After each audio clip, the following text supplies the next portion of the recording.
What affects friction loss? Today we're continuing our series on friction loss for fire suppression systems. This segment will explore additional factors affecting friction loss. We'll be talking about water loss, measurement, surface roughness, flow, and the pipe diameter and length, and how each of those affects friction loss. So our first topic to help us understand friction loss is water flow. When the pipe size increases, the amount of water flowing increases, and the amount of friction also increases. Are you familiar with laminar and turbulent flow? Let's define these terms rather quickly. Reynolds proved that the transition from laminar to turbulent flow depends on the mean velocity, pipe diameter, density, and viscosity of the fluid. Laminar flow is when fluid moves smoothly in very nice parallel layers. No disruption between them, and this is generally smooth, well-organized, a streamlined flow. Turbulent flow, on the other hand, is characterized by chaotic, irregular fluid motion where the layers mix together due to some differences in very localized speed and direction. And these are ripples in the movement, and they create some irregularity in the fluid motion. Fluid flow is characterized by a range from laminar to turbulent flow. It's not a fine line, and it's not a specific velocity. Instead, it's more within a range where flow is clearly laminar for a low velocity region and clearly turbulent for a higher velocity region. And in between is a transition state. Measurement is another variable for us to consider when understanding friction loss in sprinklers. A flow metric termed the Reynolds number characterizes the state of flow. The Reynolds number, this is from this fellow, Reynolds, expressed as capital R sub E. It is important in all of these discussions. It relates the average flow velocity, which is expressed as the velocity, the quantity divided by the area of the pipe that we're considering, which is expressed as D, divided by the temperature-adjusted kinematic velocity of the fluid, which is expressed by gamma. Or succinctly, R sub E equals D times V divided by gamma. Reynolds number is like a score that tells us if the fluid is flowing through a smooth, it's very laminar, or chaotic, turbulent flow pattern. If the Reynolds number is low, the flow is smooth.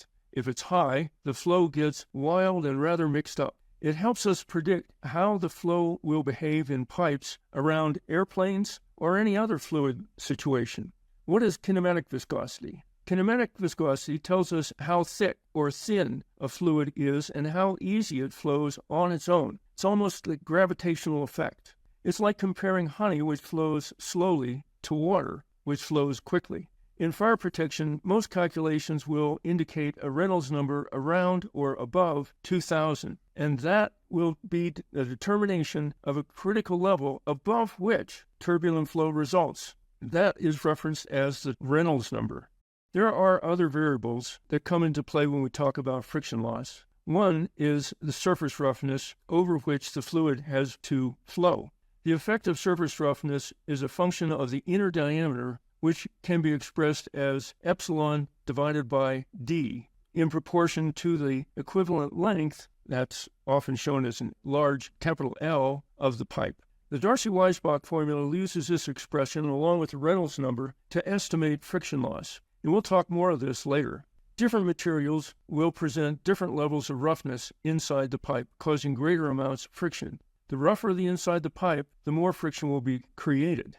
Another way to express this is the Hazen-Williams formula. In this expression, there is a so-called C factor. For example, in CPVC, a very smooth plastic pipe, that is smoother than the equivalent steel pipe, allowing a greater C factor due to less friction. Dry pipe systems are expected to have a greater internal corrosion and rougher inside, and they also use a lesser C factor due to the greater friction. We'll explore this more, but the key here is that the roughness of the pipe plays a role in friction loss. Flow may be the most obvious factor that affects friction. The amount of flow, or the volume of water moving over time, will play a major role in friction loss. The more water we try to push through a sprinkler system, the more friction loss will occur. Flow is a major factor. What's another factor? How about pipe diameter? Pipe diameter plays a role in friction loss because greater diameters will create greater volumes, allowing for more room for the fluid to travel. Think of a 5-lane highway versus a 2-lane highway. The 5-lane simply has more room for movement. It can handle far more cars traveling at the same speed than a 2-lane highway. That's the same concept as a pipe diameter and friction loss here. That said, not all diameters are created equally. 2-inch Schedule 10 steel pipe has a different internal diameter than 2-inch Schedule 40 steel pipe. This is all having to do with the thicker wall of the steel pipe. It reduces the internal diameter. 10 feet of 2-inch Schedule 10 steel pipe has a greater volume than 10 feet of 2-inch Schedule 40 pipe. And due to this, the pipe diameter is a factor of friction loss.